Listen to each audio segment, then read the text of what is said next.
Und damit wollen wir nach Paris an diesem Montagmorgen zu der Frankreich-Korrespondentin Katharina Zielkowski schauen. Guten Morgen, Frau Zielkowski. Eine herbe Schlappe also für Präsident Macron. Was heißt das nun für den französischen Präsidenten? Das ist das Pokerspiel, das er versucht hat. Er hat es wirklich verloren. Das heißt ganz konkret, momentan wird seine Partei auf 70 bis 100 Parlamentssitze geschätzt, da wo sie vorher 250 hatten.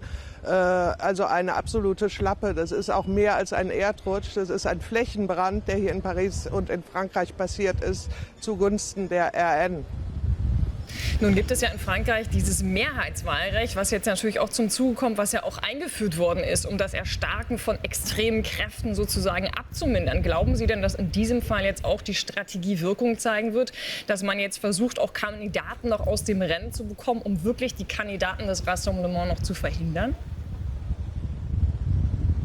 Das ist heute die große Frage. Alle Kandidaten in der zweiten Runde müssen sich morgen deklarieren.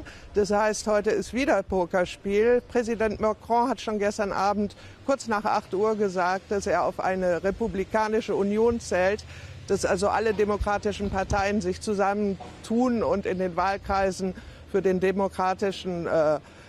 das demokratische Camp wählen. Das ist in seiner Partei nicht überall klar. Das heißt also, man muss über seine politischen Überzeugungen hinausgehen, um zu wählen gegen den RN.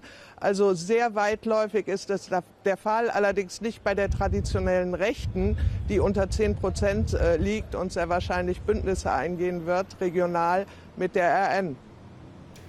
Katharina Zielkowski, danke für diese aktuellen Informationen nach Paris. Also diese kommende Woche wird in Frankreich außerordentlich spannend vor den Stichwahlen am Samstag, den 7. Juli.